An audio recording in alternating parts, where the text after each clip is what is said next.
আমার পৃথিবীতে মাই সবকিছু। আমার মতো যারা খুব অল্প বয়সে বাবা হারিয়েছে তাদের জন্য মা হচ্ছে অপরিহার্য একটি সত্তা, এবং সবার জন্যই মা একটি অপরিহার্য অংশ, অস্তিত্বের অংশ। একদম। আমার মা, তার বাবা ঢাকা বিশ্ববিদ্যালয় থেকে পাশ করেছিলেন ইকোনমিক্সে।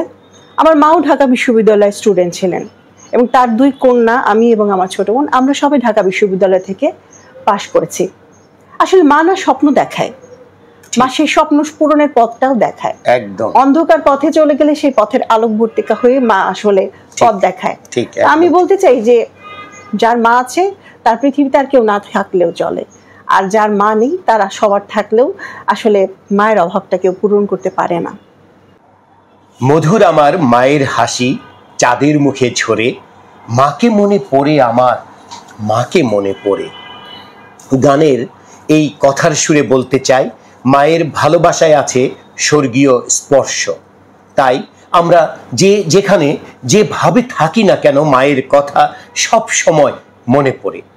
বিশ্ব মা দিবসের ধারাবাহিক প্রতিবেদনে আমরা শুনব কিছু অসাধারণ সন্তানের কণ্ঠে তাদের মা সম্পর্কে কিছু কথা, ভালোবাসা, স্মৃতি আর আবেগ প্রকাশ। আসুন আমরা মাকে জানাই আমাদের হৃদয়ের গভীর থেকে শ্রদ্ধা আর ভালোবাসা। আজকের প্রতিবেদনে শুনব নির্ঝর আহমেদ, যিনি কাস্টমস এক্সাইজ ও ভ্যাট কমিশনারেট ঢাকা পশ্চিমে যুগ্ম কমিশনার হিসেবে কর্মরত আছেন। তার মুখে তার মা সম্পর্কে কিছু স্মৃতিকথা। প্লিজ। ধন্যবাদ আমাকে কিছু বলার সুযোগ দেবার জন্য। আসলে মা দিবসে মাকে নিয়ে কথা বলা, এটা হচ্ছে হৃদয় থেকে উৎসারিত কিছু অনুভূতি। মা হচ্ছে এমন একটি জিনিস যে সবচেয়ে ছোট্ট একটি শব্দ, পৃথিবীর যে ভাষাতেই বলি না কেন, মা, মম, মামি, এটা হচ্ছে সবচেয়ে সুন্দর, সবচেয়ে সুমধুর এবং সবচেয়ে ছোট্ট শব্দ। একদম। কিন্তু এই ছোট্ট একটি শব্দের মধ্যে রয়েছে প্রতিটি সন্তানের পুরো পৃথিবী। মা তো মা নয়, মা হচ্ছে একটি পুরো পৃথিবী। মা হচ্ছে একটি অনুপ্রেরণার নাম। মা হচ্ছে কষ্টের যন্ত্রণা কমাবার জন্য একটি উপশমকারী মহৌষধ। যখন কাঁদি তখন মার কথা মনে পড়ে, যখন হাসির কোনো স্মৃতির কথা মনে পড়ে মাকে মনে পড়ে, যখন একটা দুষ্টুমি করি ছোটবেলায় মাকে বকা শুনতে হয়, আবার যখন একটি কৃতি সন্তান হিসেবে কেউ নিজেকে স্বীকৃত করে তখন মাকে বলা হয় রত্নগর্ভা। একদম। আসলে আমার শ্বাস শুরু হয়েছে মার শ্বাস থেকে শ্বাস নিয়ে, আমার হৃদস্পন্দন তৈরি হয়েছে মার হৃদস্পন্দন শুনে, এবং আমার রক্তকণিকাও তৈরি হয়েছে মায়ের যে রক্তচক্র আছে সেই রক্তচক্র থেকে। একদম ঠিক। আসলে মায়ের অস্তিত্ব ছিল বলে আজকে আমি এখানে এসেছি। মার সম্পর্কে আসলে কোথায় শুরু করব কোথায় শেষ করব জানি না। আমার পৃথিবীতে মাই সবকিছু। আমার মতো যারা খুব অল্প বয়সে বাবা হারিয়েছে তাদের জন্য মা হচ্ছে অপরিহার্য একটি সত্তা, এবং সবার জন্যই মা একটি অপরিহার্য অংশ, অস্তিত্বের অংশ। একদম। আমার মা, তার বাবা ঢাকা বিশ্ববিদ্যালয় থেকে পাশ করেছিলেন ইকোনমিক্সে। আমার মাও ঢাকা বিশ্ববিদ্যালয়ের স্টুডেন্ট ছিলেন, এবং তার দুই কন্যা, আমি এবং আমার ছোট বোন, আমরা সবাই ঢাকা বিশ্ববিদ্যালয় থেকে পাশ করেছি। আসলে মা না স্বপ্ন দেখায়, মা সেই স্বপ্ন পূরণের পথটাও দেখায়। একদম। অন্ধকার পথে চলে গেলে সেই পথের আলোকবর্তিকা হয়ে মা আসলে পথ দেখায়। ঠিক। আমি বলতে চাই যে যার মা আছে তার পৃথিবীতে আর কেউ না থাকলেও চলে, আর যার মা নেই তারা সবার থাকলেও আসলে মায়ের অভাবটা কেউ পূরণ করতে পারে না। সবার কাছেই তার মা হচ্ছে পৃথিবীর সবচেয়ে সুন্দরী নারী, যদিও বা হয়ে থাকুন সে পৃথিবীর সবচেয়ে কুৎসিত নারী। আমার কাছেও তার ব্যতিক্রম নয়। তবে বিধাতা বোধ হয় আমার মাকে বানিয়েছেন অন্যদের একটু বেশি সময় নিয়ে।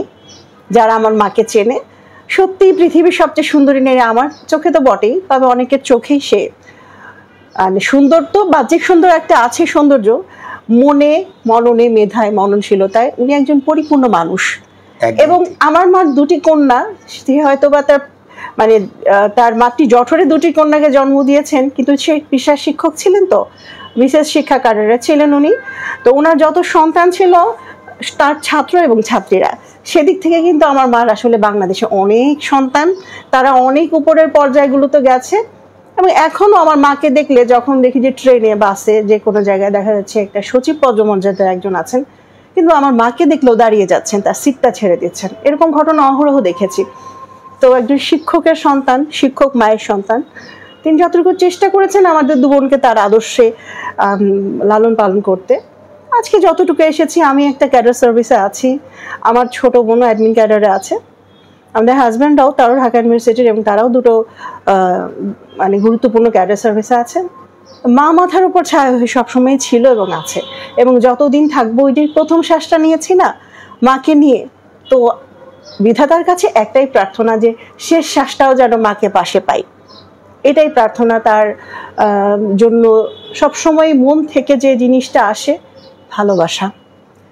সে আমার শক্তি, সে আমার প্রেরণা, তার আদর্শেই আমি মানুষ। এবং আমার যা কিছু দোষ ত্রুটি, পৃথিবীর সবার কাছে হয়তো আমি অপরাধী, কিন্তু এমন এক ব্যক্তি, ওনার কাছে কোনো জাজমেন্ট নেই, ওনার কাছে আমি আমার সন্তান, এটাই হচ্ছে শেষ কথা। তো পৃথিবীর সকল মাকে মা দিবসে জানাচ্ছি অনেক অনেক অনেক অনেক কৃতজ্ঞতা। পৃথিবীর সব নারী যারা মা হবে, আমি নারী মানেই তাকে ভবিষ্যৎ মা মনে করি অবশ্যই, এবং সমস্ত নারী, সমস্ত মায়ের যারা সন্তান আছেন, পুরুষ নারী নির্বিশেষে এই মা দিবসের শুভেচ্ছা সবাইকে জানাই। আসলে আমার কাছে আমার মা যেমন, পৃথিবীর প্রতিটি মানুষের কাছে মা মানে তো মাই। The hand that rocks the cradle rules the world, অর্থাৎ যে নারী দোলনা দোলায় সেই নারী বিশ্ব শাসন করে, তিনি হচ্ছেন মা। নির্ঝর আহমেদ বললেন এতক্ষণ মা সম্পর্কে তার কথা। নির্ঝর আহমেদের মা একজন কর্মজীবী মা। তিনি অধ্যাপনা করেছেন, বাংলা পড়িয়েছেন, তিনি লেখালেখিও করেন, তিনি একজন কবিও। সংস্কৃতির অঙ্গনে সমাজ পরিবর্তনের জন্য, নারীদের অধিকারের জন্য তিনি লড়েছেন, এখনো লড়ছেন।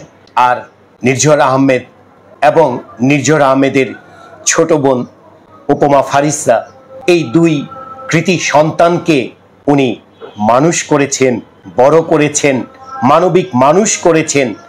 নির্ঝর আহমেদের মা খালেদা রায়হান রুবির প্রতি জানাচ্ছি শ্রদ্ধা।